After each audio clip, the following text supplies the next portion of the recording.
예, 이제 앞으로 조사와 또 이후 검찰 수사 어떻게 진행될지가 상당히 중요하게 됐습니다. 이 사건을 취재하고 있는 법조팀의 송우영 기자와 좀 더 이야기 나눠보겠습니다.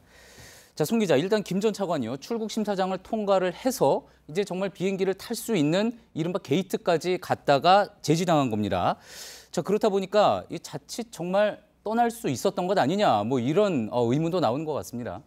예, 일단 정식 수사를 받고 있는 피의자가 아니었기 때문에 출국 금지가 돼 있던 상황은 아니었고요. 예. 다만 수사를 앞두고 피내사자, 내사를 받는 신분이었기 때문에 출국을 시도하면 법무부에 통보가 가도록 그렇게 돼 있었다고 합니다. 예. 그런데 실제로 출국을 시도하니까 법무부에 통보가 됐고 통보를 받은 법무부는 긴급 출국 금지 조치를 해서 비행기 타지 못하도록 막은 겁니다. 예. 이후에 정식으로 출국 금지 절차가 내려졌다고 합니다. 예, 지금 화면에 나오고 있는 모습은 이제 출국장에서 다 나와서 조금 전에 이제 보셨던 장면은 이제 공항 내부의 모습이었던 건데 같이 이제 동행하고 있었던 사람들도 같이 그 출국 심사장 통과해서 게이트까지 갔던 것으로 지금 파악이 되고 있는 거죠. 맞습니다. 예.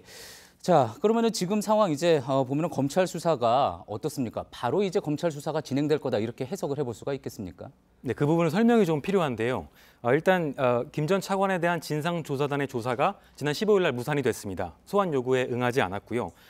그런 다음에 새로운 의혹들까지 나오면서 국민들의 공분이 되게 커졌습니다. 예. 그러자 문재인 대통령은 특권층의 문제라면서 검찰의 진상규명을 지시했고 박상기 법무부 장관도 신속한 조사와 수사를 하겠다 이렇게 말을 했습니다. 그러면서 진상조사단의 조사 기한이 2개월 더 연장이 됐고요. 그런데 어젯밤 김 전 차관의 이런 해외 출국 시도가 생기면서 관련 조사와 수사가 급물살을 타게 됐습니다. 예.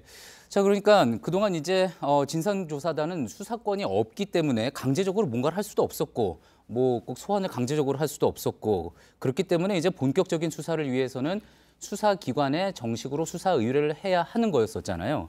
자, 그렇다면 그 절차가 이제 빨라질 수도 있다 이렇게 볼 수가 있겠습니까? 네, 일단 조사단은 어제와 오늘 조사 중인 내용을 정리하고 있는 걸로 파악이 됐습니다. 예. 법무부 과거사위원회에 수사 필요성이 있는 사안들을 보고하기 위해서 그런 건데요. 특수강간, 뇌물, 성접대 이런 혐의들인데 다음 주 월요일 회의에서 결정해서 정식으로 수사를 의뢰할 걸로 그렇게 보입니다. 예. 자, 조금 전에 이제 혐의를 송우영 기자가 잠깐 이야기는 했는데 역시 뭐 핵심은 수사 의뢰를 할 때 어떤 혐의로 이제 의뢰를 할 것이냐 하는 부분 아니겠습니까? 이제 앞서 보도에서는 특수강간 혐의 잠시 또 언급을 했지만 또 그리고 수사 외압과 관련된 부분도 먼저 수사 의뢰를 할 거다 이런 이야기가 파악이 된 것 같네요. 네, 주요 혐의는 이제 별장 등에서의 성폭력 의혹인데요. 예. 당시 별장 성접대가 이게 당시 현직 검사였던 김 전 차관에 대한 뇌물로 볼 건지 아니면 성폭행으로 볼 건지 예. 또 성폭행으로 본다면 건설업자인 윤중천 씨와 함께한 특수강간으로 볼 건지 이런 쟁점들이 남아 있습니다. 과거에 검찰은 이런 특수강간 등의 혐의에 대해서 수사를 한 뒤에 모두 무혐의로 판단을 했습니다. 예. 조사단은 막바지까지 지금 두 혐의 중에 무엇을 적용할지, 예. 무엇을 적용해서 수사 의뢰를 할지 그걸 고민하고 있는 걸로 지금 전해지고 있습니다. 그렇군요. 그 두 혐의와 추가해서 조금 전에 이제 저희 JTBC가 파악한 바에 따르면은 이제 앞서 두 차례 수사가 있었는데 이 과정에서 경찰과 검찰의 수사 과정에 외압이 있었는지 이 부분도 아마 수사 의뢰를 하게 될 것 같다. 이렇게 보도를 해드렸잖아요. 자, 이 부분은 어떻게 되겠습니까?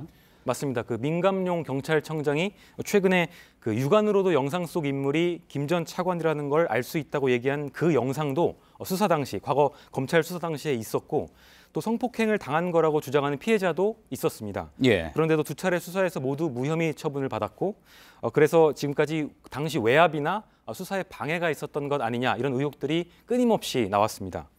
특히 최근에는 당시 경찰 수사 지휘 라인이 수사 착수 약 한 달여 만에 모두 교체됐던 사실이 알려졌습니다.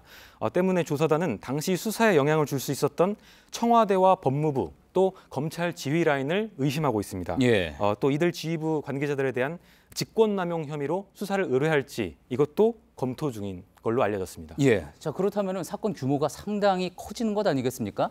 이게 전담할 특별 수사팀이 꾸려질 수도 있겠군요.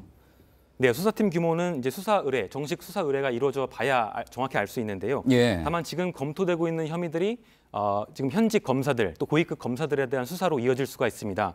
그래서 검찰 안팎에서는 검사장급 검사를 팀장으로 한 특별수사팀이 꾸려지는 것 아니냐, 그럴 가능성이 크다, 이런 관측들이 나오고 있습니다. 그렇군요. 잘 들었습니다.